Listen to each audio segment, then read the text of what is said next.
Today you join me with the 2021 BMW 530e Touring. This is going to be a kind of full in-depth tour of the car. I will have kind of a smaller driving portion video on the channel, so if you want to see that, go and check that out on the channel. This one I'm just going to go full detail into as much detail as possible into the car. So without further ado, let's crack on. So as you can see, we have the 530e M Sport Touring. This is the LCI model, which is Life Cycle Impulse, I believe it's called, and we've got the new daytime running lights which go under the halo lights. We've got that split look, a bit more aggressive looking, a bit more modern looking. And today we're wearing Marina Grey Amber Effect metallic paint, which in a cloudy March Scottish day was kind of hard to see, but in the sunshine this looks quite good. It's a £900 option, which is one of the few options on this car today. We're also riding on the standard 18-inch double spoke style 662 M-Light alloy wheels. They look alright. I think they look a bit smaller than they are because you've got the diamond cut wheels, and I had a diamond cut at BMW once and all that goes quite nasty after a couple of years on the salty road, so something to consider. The front end doesn't look too bad. They said you can get all that darkened out in chrome, and we do have active vents in between the kidney grille slats, so if you're out in the road and the engine needs more air in to cool it down, those flaps will open up. Out in the countryside this car doesn't look too big, but we'll get to the charging port in a minute. But out in the road it does feel quite big. So the car itself is just under 5 meters in length, 4.9 meters in length and 1.86 meters in width, so pretty big. 1.4 meters tall, 1.49 if you're going to be quite specific about it, but yeah, height wise not too bad, but you do feel the length when you're trying to park it. We'll quite have a quick look at the boot. You do get the double tailgate, which is a nice touch in touring models, and it is electrically powered to open up. The 530e does lose a little bit of boot space to the battery pack. As you can see, you've still got about 560 litres, pretty squared off, pretty decent. Got all the mod cons of wee hook for your shopping, charger outlet, bit of storage underneath to keep your parcel shelf, and fold down the seats, a touch of a button. And BMW have done everything they can to make this as practical and effort free as possible. Even the parcel shelf comes down electronically. Have a quick look in the back. Just fold this back up. What I do like is you get this little net here that can clip up, so if you've got a dog, that prevents dog jumping over the back seats. We'll jump in the back quickly and you can see we've got some nice ambient lighting. This car doesn't have any privacy glass, so kids won't feel too bad back here. If you're going to go with privacy glass, it might be nice to get the panoramic roof. The ambient lighting gets changed and quite neat looking at night. High quality materials in the front and back, so that's quite a nice touch. And they've continued the map pockets that are kind of airplane style like you got in the F10 BMW 5 Series, which is the predecessor. Again, this one's quite low in options, so you'd have your heated seats and your climate control vents, not vents, sorry, climate control units. You change the temperature if it's higher spec. USB-C charging ports and a little bit of storage there. Sorry, a little power outlet there to plug in other devices. There is plenty of room for two. Now, definitely two teenagers, two adults. The third one, probably best to have that down. You can have your cup holders and drink. But if you did have to carry three, it's not too bad. So it's a little bit neat in here with this transmission hump, but you can make it do for short journeys. I wouldn't go cross country to Europe free in the back. We've also got your child seat points that are easily accessible and cover up with those little bits of plastic, and a little bit of storage inside the door pocket that is lined with the fuzzy stuff and lit as well, so it's not going to rattle around when you're driving. So I'm 5'11", I've got plenty of headroom. I think the Touring helps because it's extended out. Plenty of width, as I said, two adults can fit here back, no bother. Knee room, pretty decent as well. So all round, good for adults in the back. So have a quick jump inside the front of the car. You can quickly greeted with high quality door panel.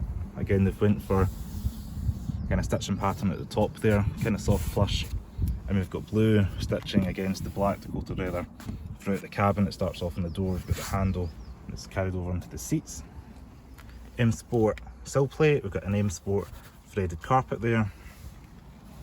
This is where your boot release is and your fuel cap. So some BMWs you just push the cap once to get it open.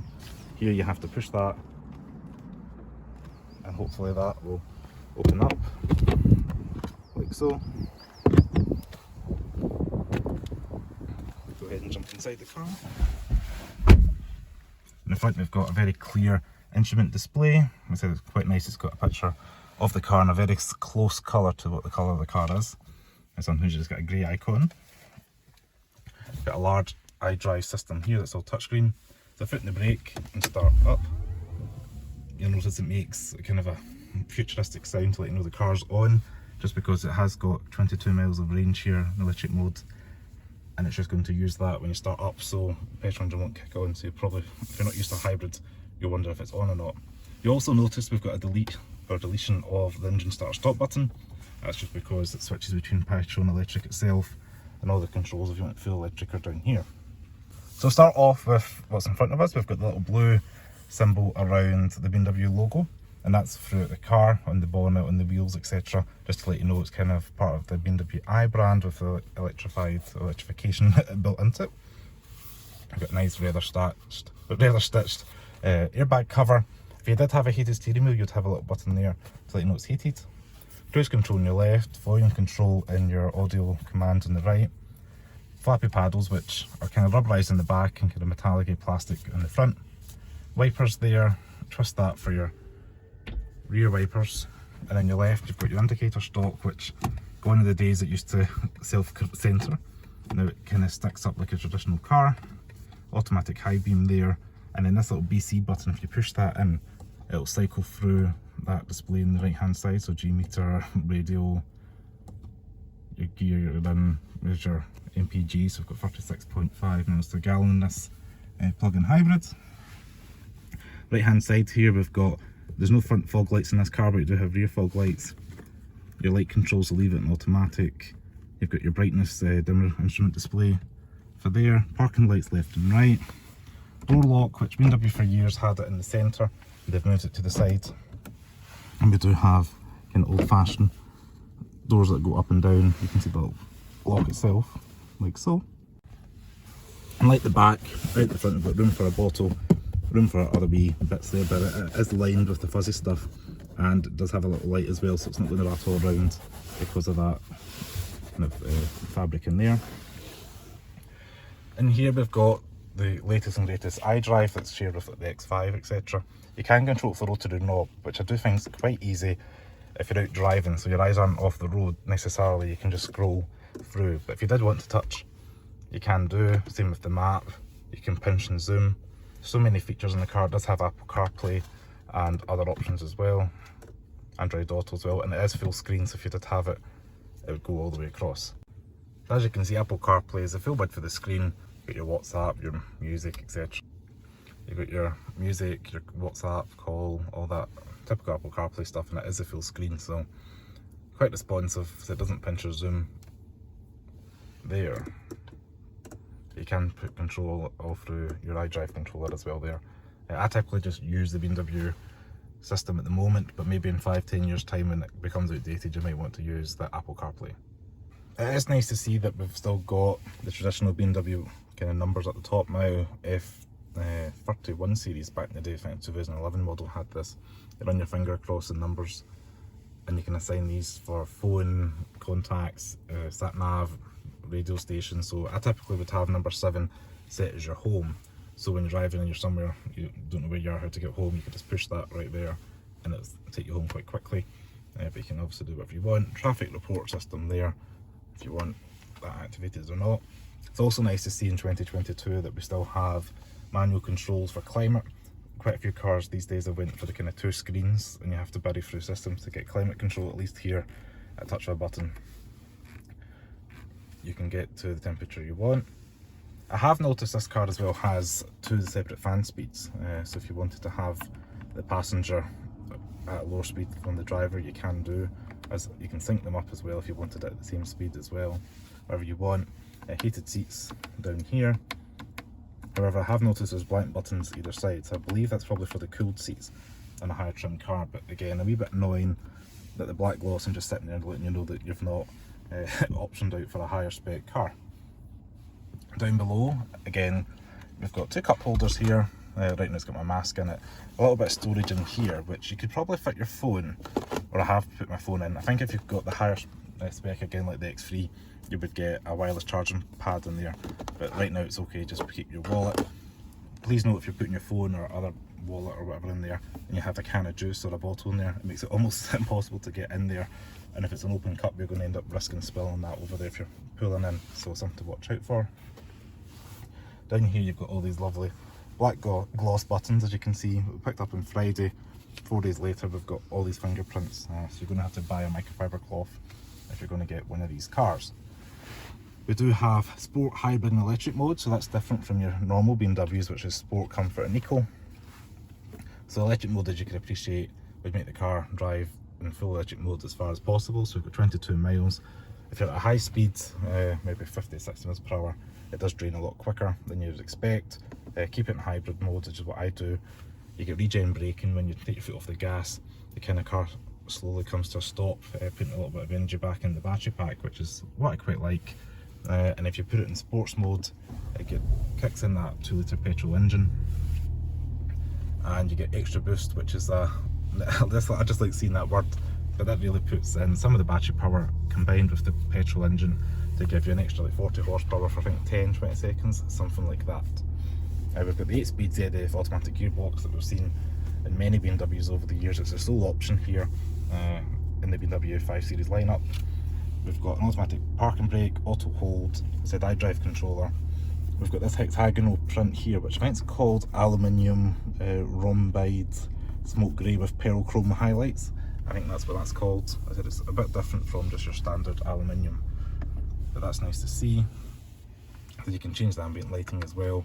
This particular car doesn't have technology packs, so no gesture control or heads-up display or the BMW assistant that talks to you. Hey BMW! Nope.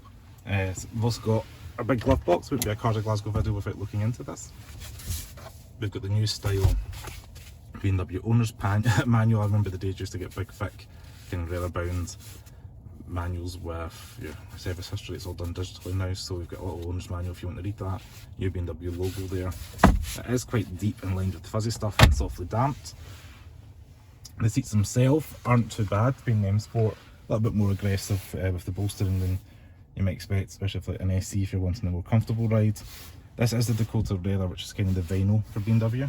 You can upgrade it, which I would probably recommend if you're going to be paying over £56,000 for a car, which this starts at, then it might be worthwhile paying a little bit extra and getting a more premium seat, because you get the ones with the nice quilted leather backs there, which really make the car pop, and a lighter colour, because this is all quite dark with the black and the black roof without the sunroof. So again, probably recommend getting you a sunroof or a lighter interior or both.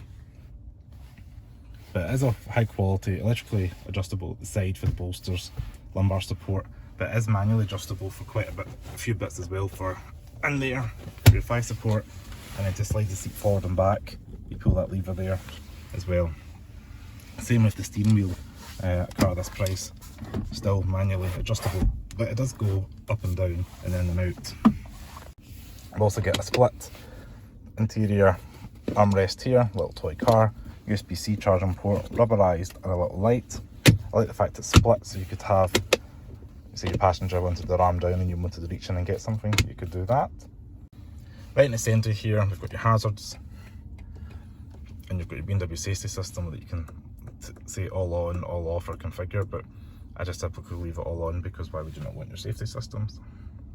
So I'm 5'11", I've got plenty of headroom, so you can obviously adjust the seat any way you want. The seats are nice and comfortable, as I said. There shouldn't be an issue getting comfortable in this car, unless you're the Harlem Globetrotters. You might want something like an Escalade instead of a 5 Series Touring, but yeah, it's not too bad in here for family of 4, family of 5, plenty of room to get comfortable. So I just want to say thank you very much for watching this video all the way through, so if you made it this far. If you like this video, please give me a thumbs up, subscribe to the channel below, comment your thoughts on the BMW 530e Touring below. Interested to see what you think and what you think about this video. As always, stay safe, share, like and subscribe. Ciao.